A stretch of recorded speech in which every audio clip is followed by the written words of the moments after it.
জুবিন গাৰ্গৰ লগত ছিংগাপুৰত আসলতে কি হৈছিল কি পৰিস্থিতিত জুবিন গাৰ্গৰ মৃত্যু হল তাৰ বহু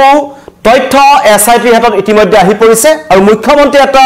ডাঙৰ বিস্ফোৰণ ঘটাইছে কালি আমি সকলোৱে সমগ্ৰ ৰাজ্যবাসীয়ে এটো এটা সন্দেহ প্ৰকাশ কৰা হৈছে যে জুবিন গাৰ্গক হত্যা কৰা হল নেকি জুবিন গাৰ্গক পৰিকল্পিতভাৱে হত্যা কৰা হল নেকি এটো এটা ডাঙৰ প্ৰশ্ন মানুহৰ মনত আছে আৰু সেই ৰহস্যটো উদ্ঘাটন কৰিবৰ কাৰণে এসআইটি গঠন কৰা হল আৰু মুখ্যমন্ত্ৰীয়ে কৈছে যে জুবিনৰ মৃত্যুৰ আৰৰ ৰহস্য উদ্ঘাটন কৰিব এসআইটিয়ে কাৰণ এসআইটিৰ হাতত এনেকুৱা কিছুমান তথ্য আহি পৰিছে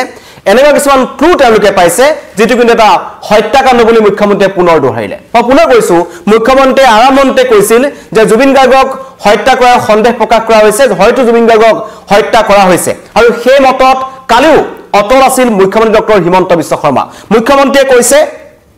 মই পূৰ্বে হত্যা বুলি কৈছিলো যেতিয়া মই হত্যা বুলি কৈছিলো একাংশই মোক সমালোচনা কৰিছিল কেনেকৈ গম পালে এনেকুৱা ধৰণৰ মন্তব্য কৰিছিল কিন্তু মই যেটো কৈছো হেতুৱে হবলৈ গৈ আছে আমাৰ প্ৰাণৰ শিল্পীজনক ছিংগাপুৰত কোনে হত্যা কৰিলে কেনেকৈ হত্যা কৰিলে কিয় হত্যা কৰিলে সেইবোৰৰ কিছুমান তথ্য এসআইটিৰ হাতত আহি পৰিছে আৰু সেইকাৰণে কালি মুখ্যমন্ত্ৰীয়ে ক'লে জুবিন গাৰ্গক হত্যা কৰা বুলি পূৰ্বে কৰা মন্তব্যত মই অটল আছো জুবিন গাৰ্গক হত্যা কৰা হৈছে মই এনে কিছুমান কথা নকওঁ 17 ডিসেম্বৰৰ পূৰ্বে এসআইটিয়ে আদালতত চাৰ্জশিট দাখিল কৰিব তেওঁলোকে এই যে দীৰ্ঘদিনীয়া তদন্ত কৰি আছে জুবিন গাৰ্গৰ একেবাৰে লগত থকা প্ৰায় 80-90 জন মানুহৰ তেওঁলোকে মন্তব্য লৈছে সাক্ষ্য গ্ৰহণ কৰিছে লগতে এই 7টা অভিযুক্ত শ্যামকানু মহন্ত সিদ্ধাৰ্থ শৰ্মা সন্দীপন গাৰ্গ অনিপ্ৰভা মহন্ত শেখৰ জ্যোতি গোস্বামী জুবিন গাৰ্গৰ দুই দেহৰক্ষী নন্দেশ্বৰ বৰা আৰু পৰেশ বৈশ্য তেওঁলোকৰ পৰা তেওঁলোককো জেৰা চলোৱা হৈছে তেওঁলোক ইতিমধ্যে জেলত আছে কিন্তু এই ন্যায় যিখন যুঁজ চলি আছে এই ন্যায়ক লৈ জুবিন গাৰ্গক ন্যায় দিয়াৰ ক্ষেত্ৰত অসম চৰকাৰ যথেষ্ট সিৰিয়াছ বুলি কৈছে কিন্তু মুখ্যমন্ত্ৰী যেটো বিস্ফোৰণ যেটো মৃত্যু হত্যাকাণ্ড কাৰণ অসমবাসী ৰাইজে জানিব বিচাৰিছে এটো দুৰ্ঘটনা নে হত্যাকাণ্ড নে কিবা অন্য পৰিস্থিতি জুবিন গাৰ্গৰ মৃত্যু হল কিন্তু ৰাজ্যৰ মুখ্যমন্ত্ৰী ডক্টৰ হিমন্ত বিশ্ব শৰ্মাই পুনৰ এটা বিস্ফোৰণ ঘটাইছে তেওঁ কৈছে ডাঙৰ ৰহস্য উদ্ঘাটন হ'ব 17 ডিসেম্বৰ ডেডলাইন দিছে তাৰ আগতে চাৰ্জশিট দাখিল কৰিব হ'ব পাৰে ইতিমধ্যে ছিংগাপুৰৰ পৰা যি টক্সিকোলজি ৰিপৰ্ট আহিছে সেই ৰিপৰ্ট আহি পৰিছে সাগৰৰ বাধ্যবাধকতা সন্দৰ্ভত ছিংগাপুৰ আৰক্ষীয়ে জনাইছে পেন পেচিফিক হোটেলৰ যিটো সিসিটিভি ভিজুৱেল দুই দিনতে এসআইটিলৈ প্ৰেৰণ কৰিব ছিংগাপুৰ আৰক্ষীয়ে কাৰণ মুন্না প্ৰসাদ গুপ্তা আৰু অৰুণ গোয়েল তেওঁলোক নিজে গৈছিল ছিংগাপুৰলৈ ছিংগাপুৰ আৰক্ষীৰ সৈতে তেওঁলোকে আলোচনা কৰিছিল তাৰ পৰা বহু ক্লু হয়তো তেওঁলোকে পাইছে আৰু সেইকাৰণে মুখ্যমন্ত্ৰীয়ে মন্তব্যটো কৰিলে যে জুবিনৰ মৰণোত্তৰ পৰীক্ষাৰ প্ৰতিবেদন আৰু টক্সিকোলজি পৰীক্ষাৰ প্ৰতিবেদন ইতিমধ্যে লাভ কৰিছে এসআইটিয়ে আৰু তাত বহু ভয়ংকৰ তথ্য আহিছে যে জুবিন গাৰ্গক হত্যা কৰা হৈছে মুখ্যমন্ত্ৰীৰ মন্তব্য মই পুনে আপোনালোকক শুনা বিচাৰিছো আৰু কেইজন মানে মোক হত্যা বুলি কোৱা কাৰণে মাজে মাজে জুকাই থাকে তেওঁলোকৰো মুখত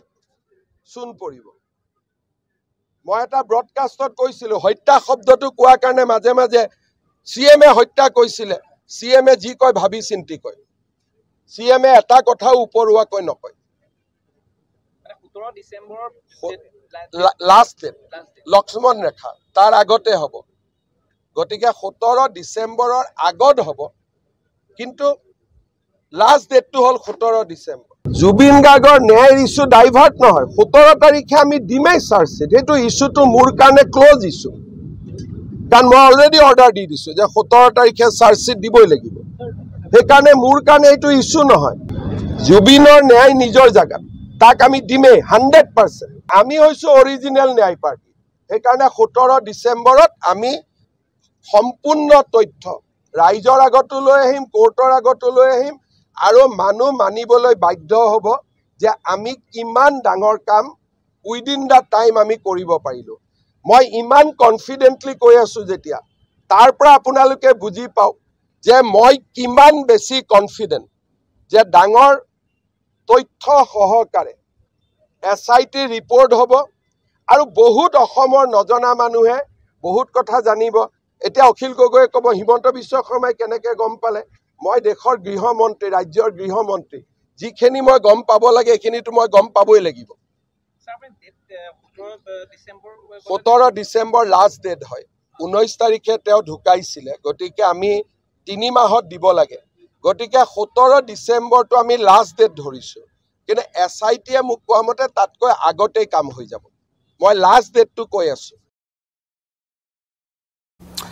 মুখ্যমন্ত্ৰীয়ে পুনৰ ক'লে যে হত্যা কথা জুবিন গাৰ্গক হত্যা কৰা হৈছে নেকি এনেকুৱা তথ্য হয়তো এছআইটিৰ হাতত আহি পৰিছে সেইকাৰণে আমি ৰখিব লাগিব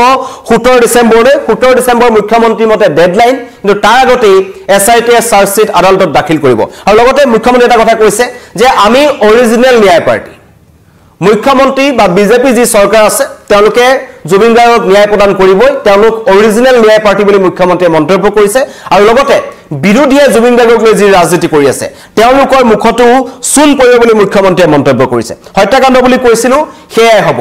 এই ধৰণৰ মন্তব্য আহিছে যেটো সমগ্ৰ অসমবাসী ৰাইজে জানিবলৈ ৰখি আছে প্ৰতিজন অসমবাসী ৰখি আছে 3.50 লাখ অসমীয়া ৰখি আছে জানিব বিচাৰে যে জুবিন গাৰ্গৰ লগত সিংগাপুৰত প্ৰকৃততে হল কি ৰাজ্য মুখ্যমন্ত্ৰীয়ে এতিয়া ক'লে যে জুবিন গাৰ্গক হত্যা কৰা হৈছে আৰু সেয়াই হ'ব আৰু যেটো অসমবাসী ৰাইজে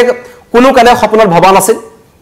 সকলোৱে প্ৰথমতে এটা দুৰ্ঘটনা বুলি ভাবিছিল পৰৱৰ্তী পৰ্যায়ত কিছুমান কথা ওলালে শেখৰজ্যোতি গোস্বামী শ্যামকানু মহন্ত সিদ্ধাৰ্থ শৰ্মা সন্দীপন গাৰ্গ অমিপ্ৰভা মহন্ত সকলোৱে মিছা কথা ক'লে সকলোৱে মন্তব্য লাহে লাহে সলনি হ'বলৈ ধৰিলে প্ৰবাসী অসমীয়া সকলৰ মন্তব্য গ্ৰহণ কৰা হ'ল কিন্তু তেওঁলোকক কাকো এতিয়ালৈকে গ্ৰেপ্তাৰ কৰা হোৱা নাই এজনে প্ৰবাসী অসমীয়াক এতিয়ালৈকে গ্ৰেপ্তাৰ কৰা হোৱা নাই তন্ময় ফুকন যিজনে ইয়াত পাৰ্টিটো ঠিক কৰিছিল তেওঁকো গ্ৰেপ্তাৰ কৰা হোৱা নাই অভিমন্যু তালুকদাৰ এই গোটেইখিনিক কিন্তু এতিয়ালৈকে কাকো গ্ৰেপ্তাৰ কৰিবলৈ সক্ষম হোৱা নাই আৰু তাৰ পাছতো মুখ্যমন্ত্ৰীয়ে এটা দাবী কৰিলে যে জুবিন গাৰ্গক হত্যা কৰা হৈছিল সেইটো তেওঁ প্ৰথমৰ পৰা কৈ আহিছে মুখ্যমন্ত্ৰীয়ে আৰু পূৰ্বৰ তেওঁ যি মন্তব্য আছে সেই স্থিতিত তেওঁ অটল আছে আৰু লগতে কৈছে যে অখিল গগৈ বা লুৰিনজ্যোতি গগৈ গৌৰৱ গগৈ তেওঁলোকে যি এখন ৰাজনীতি কৰিব বিচাৰিছে বুলি মুখ্যমন্ত্ৰীয়ে অভিযোগ উত্থাপন কৰিছে তেওঁলোকৰ মুখত চূণ পৰিব এই ধৰণৰ মন্তব্য কালি মুখ্যমন্ত্ৰীৰ ফালৰ পৰা আহিলে আৰু মুখ্যমন্ত্ৰীয়ে প্ৰথম দিনাখনৰ পৰা এটা কথা কৈছে যে অসম চৰকাৰ জুবিন গাৰ্গৰ ন্যায় ক্ষেত্ৰক লৈ যথেষ্ট সিৰিয়াছ তেওঁলোকে ন্যায় দিব বিচাৰে আৰু যিমান পাৰি মুখ্যমন্ত্ৰীয়ে পৰখিনা এটা মন্তব্য কৰিছে যে মুখ্যমন্ত্ৰী হিচাপে মই যিমানখিনি কৰিব লাগে তাতকৈ বহুত বেছি কৰিছো জুবিন গাৰ্গক ন্যায় দিমেই কিন্তু এতিয়া মুখ্যমন্ত্ৰীয়ে যেটো কথা ক'লে যেটো বিস্ফোৰণ ঘটাইছে হত্যাকাণ্ড আৰু সেই কথাটো এতিয়া চাৰ্জশিটত তেওঁলোকে হয়তো লিপিবদ্ধ কৰিব এছআইটিয়ে বহু তথ্য ইতিমধ্যে সিংগাপুৰ আৰক্ষী পৰা তেওঁলোকে পাইছে সাগৰৰ মাজত কি হ'ল সেইটো আটাইতকৈ ডাঙৰ কথা যে কি পৰিস্থিতিত সাগৰৰ মাজত সেই ইয়টখনত জুবিন গাৰ্গৰ মৃত্যু হ'ল আৰু সেই সাগৰত বাধ্যবাধকতাৰ কথা ইতিমধ্যে সিংগাপুৰ আৰক্ষীয়ে জনাইছে কি পৰিস্থিতিত জুবিন গাৰ্গক লৈ যোৱা হ'ল কোনোবাই ফুচুলাই লৈ গৈছিল নেকি পৰিকল্পনা আছিল নেকি আগৰ পৰা সেই সাগৰৰ পাৰলৈ জুবিন গাৰ্গক লৈ যোৱাটো তেনে বহু প্ৰশ্ন মানুহৰ মনত উত্থাপন হৈছে কাৰণ একাংশ অভিযোগ উত্থাপন কৰিছিল যে শ্যামকানু মহন্ত এণ্ড কোম্পানী সিদ্ধাৰ্থ শৰ্মা শ্যামকানু মহন্ত এনেকুৱা কিছুমান মানুহে জুবিন গাৰ্গক ব্যৱহাৰ কৰিছিল আৰু শেহতীয়াকৈ যেটো আৰ্থিক লেনদেনৰ প্ৰসংগ আহিছে টকাৰ লেনদেনৰ প্ৰসংগ আহিছে তাত এটা কথা স্পষ্ট হয় কাৰণ বিহু কমিটিসমূহক এতিয়া এছআইটিয়ে তেওঁলোকক সোধা পোছা কৰিছে তাত অধিকাংশক বিহু কমিটি এটা কথা কৈছে যে অনলাইন পেমেন্ট লবলৈ এজন সিদ্ধাৰ্থ শৰ্মাই বেয়া পাইছিল 12,50,000 টকাত মাজুলীত তেওঁলোকে জুবিন গাৰ্গে শ্ব' কৰিছিল 2023 চনত আৰু 2023 চনত যেতিয়া মাজুলীত জুবিন গাৰ্গে শ্ব' কৰিছে তেতিয়া 50,000 টকা অনলাইন পেমেন্ট লৈছে বাকি 12 লাখ টকা কিন্তু সিদ্ধাৰ্থ শৰ্মাই নগদ ধন লৈছে কি কাৰণত নগদ ধন লৈছিল সেই নগদ ধনসমূহৰ ভাগ জুবিন গাৰ্গে পাইছিল নে নাই আৰু জুবিন গাৰ্গৰ যিসকল বাদ্যযন্ত্ৰী আছে তেওঁলোকে এটা অভিযোগ উত্থাপন কৰিছিল পাৰ্থলাকে আৰম্ভ কৰি দিগন্ত শৰ্মা ৰাজা বৰুৱা সকলে মন্তব্য কৰিছিল যে আমি কিমান টকা পাই জুবিন গাৰ্গে কিমান টকা কমিটিসমূহৰ পৰা পাই সেইবোৰ আমাৰ ওচৰত নাথাকে হেয়া সকলো মেনেজমেন্ট আছে মানে মেনেজাৰে চাই সিদ্ধাৰ্থ শৰ্মাই চাইছিল সেই টকাসমূহ কোট লেনদেন কৰিছিল হেউটাকৈ জুবিন গাৰ্গৰ সৈতে এজন সিদ্ধাৰ্থ শৰ্মাৰ কিছু সংঘাতো হৈছিল টকাৰ হিচাপ বিচাৰিছিল জুবিন গাৰ্গে তাক লৈ কিন্তু মন্তব্য কৰিছিল আৰু হেউটা 2-4টা পডকাষ্টৰ যি দৃশ্যাংশ ভাইৰেল হৈ আছে তাত এটা কথা গম পোৱা যায় যে জুবিন গাৰ্গে কিছুমান কথা গম পাইছিল যে তেওঁ একাংশই লুটিপুটি খাইছে কিন্তু তাৰ পাছতো নিজৰ কাম জুবিন গাৰ্গে কৰি গৈছিল জুবিন গাৰ্গ পিছলৈ ঘূৰি চোৱা মানুহ নাছিল তেওঁ সিনেমাত মনোনিৱেশ কৰিছিল বেলেগ কামত মনোনিৱেশ কৰিছিল কিন্তু সেইজন মানুহক নি সিংগাপুৰত কোনে কি কাৰণত হত্যা কৰিলে সেইটো এটা ডাঙৰ কথা মুখ্যমন্ত্ৰীয়ে যেটো মন্তব্য কৰিছে সেইকাৰণে আমি ক'বলৈ বাধ্য হৈছো পুনৰ মুখ্যমন্ত্ৰীৰ মুখত জুবিন গাৰ্গৰ হত্যাৰ প্ৰসংগ হত্যা বুলি কৈছে এটো দুৰ্ঘটনা নহয় এটো এটা হত্যাকাণ্ড মই আগতেই কৈছিলো আৰু সেয়াই হ'ব মুখ্যমন্ত্ৰীয়ে ডাঠিকৈ এই কথাটো কৈছে সেইকাৰণে এছআইটিৰ হাতত হয়তো এনে বহু ভয়ংকৰ তথ্য আহি পৰিছে যিবোৰ তথ্য চাৰ্জশিটত দাখিল কৰিব আৰু অসমবাসী ৰাইজক ৰাজহুৱাকৈ মুখ্যমন্ত্ৰীয়ে জনাম বুলি কৈছে খালি আমি ৰখিব লাগিব 17 ডিসেম্বৰলৈ 3 মাহ সম্পূৰ্ণ হ'ব সেপ্টেম্বৰ 19 তাৰিখ জুবিন গাৰ্গৰ কাইকভাৱে আমাৰ মাজৰ পৰা নাইকিয়া হৈছিল বুলি ক'ব লাগিব ঢুকাইছিল তেওঁ আৰু তাৰ পিছত এই 17 ডিসেম্বৰ দিনটো তেওঁলোকে ৰাখিছে 3 মাহ হিচাপে আৰু তাৰ আগতেই এছআইটিয়ে মুখ্যমন্ত্ৰীক জনাইছে যে চাৰ্জশিট তেওঁলোকে দাখিল কৰিব পাৰে বহু ভয়ংকৰ তথ্য আহি পৰিছে আৰু সেই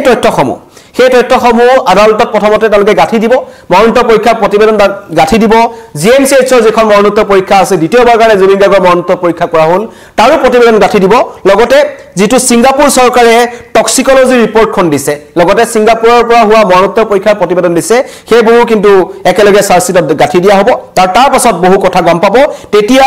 বহু লোকৰ মুখত চূণ পৰিব বুলি মুখ্যমন্ত্ৰীয়ে মন্তব্য কৰিছে আৰু মুখ্যমন্ত্ৰীয়ে যিটো ডাঙৰ কথা কৈছে যে হত্যা কথাটো জুবিন গাৰ্গক কোনে কি কাৰণত হত্যা কৰিলে আৰু এই যি 7জন অভিযুক্ত আছে তেওঁলোকে সেই ব্লুপ্ৰিণ্ট ৰচনা কৰিছিল নেকি তেওঁলোকে আগৰ পৰা সকলো কথা জানিছিল নেকি এইবোৰ প্ৰশ্নৰ উত্তৰ এতিয়া অসমবাসী ৰাইজে বিচাৰি আছে তাৰ পাছত সকলো স্পষ্ট হ'ব কিন্তু আমি সকলো ৰখিব লাগিব 17 ডিসেম্বৰলৈকে কিন্তু মুখ্যমন্ত্ৰীয়ে পুনৰ নিজৰ স্থিতিত অটল আছে যে জুবিন গাৰ্গক ছিংগাপুৰত